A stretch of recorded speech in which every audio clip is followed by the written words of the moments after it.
This is the HVAC indoor air handler video. This is the return air. Another return air over here. And both of these return airs are closer than 10 feet to the furnace. See this door right here? See that gap underneath it? So if carbon monoxide spills out of this furnace and gets sucked into the return air, because it's sucking, then it gets redistributed and broadcast throughout the entire structure.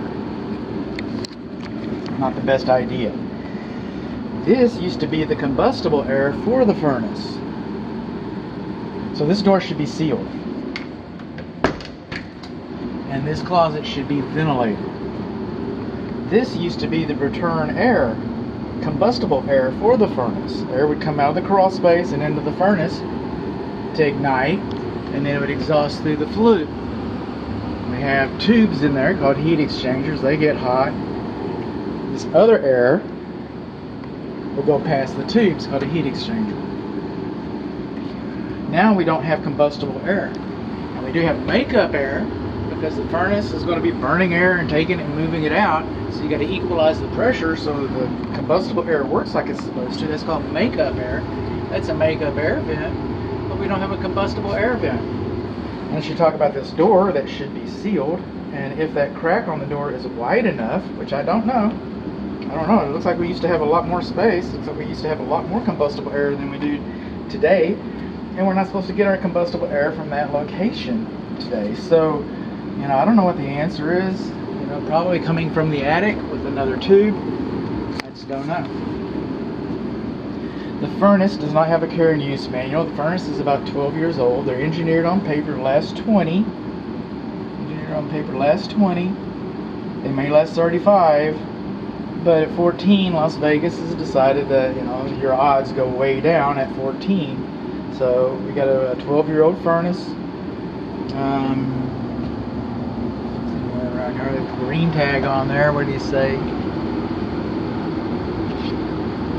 I don't know how I got a green tag, but it did. I think it did. There's a date on there somewhere. The gas line does not have a sediment trap to prevent impurities from getting into the furnace compartment. This is the evaporator coil. Evaporator coil has a P-trap that's insulated. How about that? And we don't have a secondary drain line, but we do have a safety switch, a float switch. That's a good thing too. So our air filter is here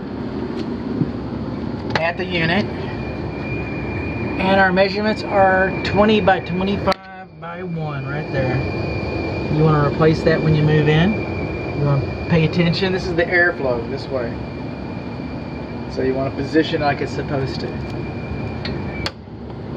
Just like that. So what do we learn? We learned that our combustible air is questionable. We learned that our door should have been sealed, which would make the combustible air obsolete because it's too close to the return vent. We learned that we do not have a care and use manual. We learned that we do not have a sediment trap. We learned that we need to change our air filter. That's about it. I tested this actually. These older homes, I won't test this. It's actually grounded. And this is the only grounding you're going to get to your, so far, to your gas line. I'm not going to say that that's enough. I'm going to say, when I have to report where the grounding came from the gas line, it came from right there.